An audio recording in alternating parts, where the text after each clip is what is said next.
파리 생제르맹이 어린 선수들로 유럽 대항전에서 우승을 노립니다. PSG가 8강에 진출했습니다.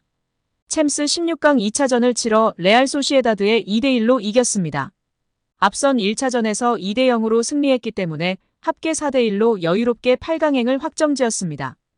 이날 PSG는 어린 선수들로 선발 명단을 꾸렸는데요. 브래들리 바르콜라, 워렌 자이르 에머리, 루카스 베랄두 등 어린 선수들이 포지션마다 포진했습니다. 이날 선발된 11명 중 26세 이상 선수는 위카 에르난데스, 파비안 루이스, 우스만 덴벨레 등 3명뿐이었습니다. 구단 역사상 가장 어린 선발진이었습니다. PSG는 소시에다드와 16강 2차전에서 평균 연령 23세로 베스트 11을 구성했습니다. 심지어 이강인과 마누엘 우가르테 같은 유망한 자원들은 벤치에서 시작했습니다.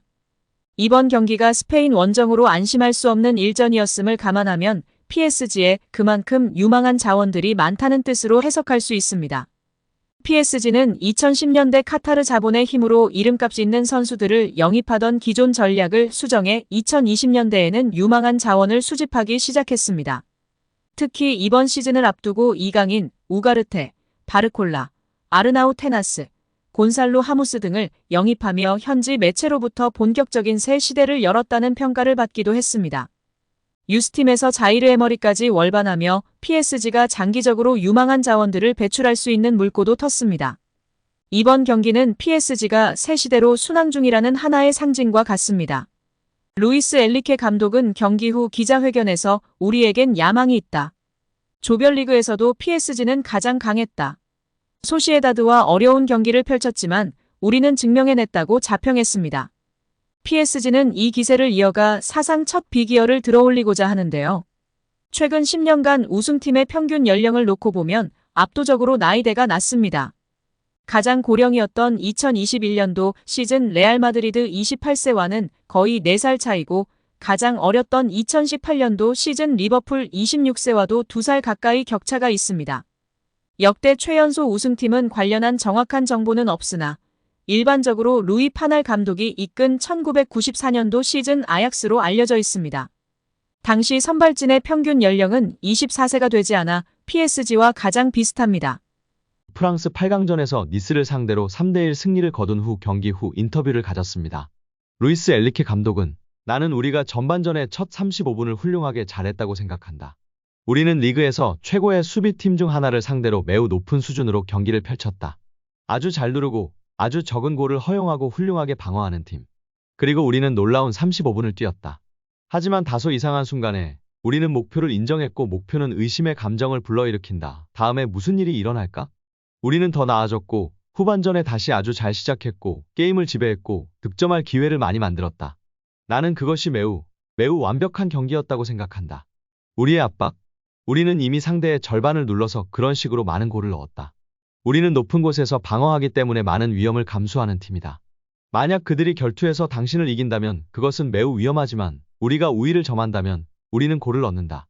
오늘 그것이 우리가 또 다른 골을 넣은 방법이다. 전략 측면에서 우리는 계속해서 진전을 이루고 있다고 힘주어 말했습니다. 파리 생제르맹은 이제 대회 4강에서 스타드 렌과 결승 진출을 다툽니다.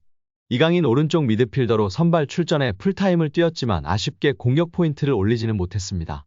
하지만 측면과 중앙을 부지런히 오가며 슈팅 2차례와 위협적인 움직임으로 팀 승리에 일조했습니다. 코너킥을 전담했을 뿐 아니라 골과 다름없는 날카로운 프리킥은 상대 골키퍼 선방에 걸려 아쉬움을 삼켰습니다. 특유의 유려한 드리블과 탈압박도 돋보였습니다. 이날 이강인의 크로스가 기점이 돼 음바페가 선제골을 터뜨렸습니다. 전반 14분 이강인이 오른쪽 측면에서 상대 수비수를 흔든 뒤 크로스를 올렸습니다. 수비가 헤더로 걷어냈지만 볼을 잡은 음바페가 루이스와 2대1 패스 후 오른발로 밀어넣어 골망을 흔들었습니다. 전반 31분 이강인의 첫 슈팅은 상대 수비에 걸렸는데요다. 박스 오른편에서 첫 슈팅을 때렸지만 수비가 이강인 바로 앞에서 걷어냈습니다. 후반 초반 날카로운 크로스를 올리기도 했습니다. 후반 11분 이강인이 오른쪽 측면에서 올린 크로스를 베랄두가 헤더로 연결했지만 골대를 벗어났습니다. 이날 이강인의 하이라이트는 후반 중반 정교한 프리킥으로 만들어졌습니다. 후반 19분 PSG가 박스 바깥 오른편 부근에서 프리킥을 얻어냈습니다. 키커로 나선 이강인이 왼발로 강하게 감아찼습니다. 볼은 골키퍼의 손과 골대 위를 연이어 맞고 튀어나왔습니다. 경기 후 축구 통계 매체 풋몹에 따르면 이강인은 슈팅 외에 키패스 1회, 패스 성공률 87%, 드리블 성공 1회를 기록했습니다. 품목은 이강인에게 팀 내 하위권인 평점 7.3를 줬습니다. 이강인의 평점이 비교적 높지 않았지만 7점대의 무난한 평가를 받은 것으로 만족했습니다.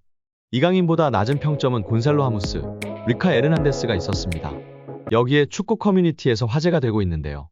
경기 후 현지 매체의 이례적 극찬이 화제가 되고 있습니다. 프랑스 푸 메르카토는 이강인은 중앙에서 공을 많이 터치했다. 경기 수호자 역할을 맡았고 아주 잘 해냈다. 덴벨레, 에메리를 합친 모습이었다. 음바페에게 좋은 크로스를 보냈고 PSG 첫 골에 관여했다. 후반전엔 강도가 약해지긴 했어도 공을 다루는 능력은 매우 좋았다며 극찬했습니다. 이제 이강인은 주말에 몽펠리에와의 리그앙 경기를 치르고 대한민국 대표팀에 합류할 예정입니다. 니스 수비진은 리그 최하위 실점을 자랑할 정도로 짠물 수비를 하고 있는 팀인데 이강인 선수가 미친 드리블로 수비수 4명을 무력화시키며 탈압박하고 볼을 뿌려주는 모습에 영상이 확산되고 있습니다. 아주 좁은 공간이었고 중원이었기 때문에 압박이 거셀 수밖에 없는 상황이었는데 역시 이강인 선수였습니다. 단번에 수비수 4명을 무력화시키는 미친 드리블로 탈압박에 성공한 후 멋지게 패스를 뿌려주었습니다. 이강인이 속해 있는 파리 생제르맹이 구단 선수단 가치 세계 순위에서 무려 2위를 기록하며 화제입니다. 영국 데일리 메일은 글로벌 통계업체 풋볼 벤치마크의 보고서를 인용해 세계 클럽 선수단 가치 순위를 공개했는데요. 1위는 맨시티입니다. 지난 해에 비해 선수단 가치가 9% 상승했습니다. 선수단 가치는 14억 1,400만 유로 2조 530억 원으로 드러났습니다. 세계 클럽 중 2조 원이 넘은 유일한 팀입니다. 엘링 홀란드, 케빈 더 브라위너, 필 포든 등 세계 최고의 선수를 보유한데 이어 지난 여름 이적 시장에서 요슈코 그바르디올, 제레미 도쿠, 마테우스 누네스, 마테오 코바시치 등을 영입하며 선수단 가치를 높였습니다. 맨시티는 지난 여름 이적 시장에서 이적료로 총 2억 1,100만 파운드 약 3,570억 원을 썼습니다. 이어 공동 2위에 프랑스 거한 파리 생제르맹과 스페인 명가 레알 마드리드가 이름을 올렸습니다. PSG는 지난 여름 이적 시장에서 이강인을 비롯해 곤살로 하무스, 우스만 덴벨레, 마르코 아센시오, 리카 에르난데스 등 많은 선수들을 영입했습니다. PSG는 15% 상승했습니다. 레알 마드리드는 새로운 에이스로 등극한 주드 벨링엄 영입으로 대표할 수 있습니다. 레알 마드리드는 21%의 높은 상승세를 기록했습니다. 두 팀의 선수단 가치는 11억 5,200만 유로 약 1조 6,726억 원으로 나타났습니다. 4위는 해리케인, 김민재 등을 영입하며 선수단 가치를 높인 바이에른 뮌헨이 차지했습니다. 바이에른 뮌헨의 가치는 10억 2,300만 유로 약 1조 4,853억 원이었습니다. 5위는 바르셀로나입니다. 10억 500만 유로 약 1조 4,591억 원의 가치를 보유한 것으로 드러났습니다. 전 세계 클럽 중 선수단 가치로 순위를 매겼고 그중 2위를 기록한 정말 빅클럽에서 인정받고 있는 우리 이강인 선수가 자랑스럽습니다. 최근 파리 생제르맹 소식통 PSG 토크는 이강인은 리오넬 메시와 네이마르를 대신해 새로운 마케팅 아이콘으로 떠올랐다고 조명했습니다. 이어 프랑스 매체 RMC 스포츠의 기자 다니엘 리올로가 이강인의 존재감에 대해 언급한 내용을 전했는데요. 리올로는 이강인은 히트작이다. 1년에 걸쳐 떠난 스타들의 손실을 보상했다며 메시와 네이마르가 떠나면서 생긴 마케팅 공백을 메웠다고 극찬했습니다. PSG 팬사이트 카날 서포터스는 이강인의 시작은 시간이 좀 걸렸다. 아시안게임에 출전 후 자신감을 가지고 돌아왔다고 언급했습니다. 이어 이강인은 PSG의 하이브리드다. 점점 더 중요한 선수가 되고 있다. 플레이메이커 역할을 수행하는 중이며 득점도 선보인다고 극찬했습니다.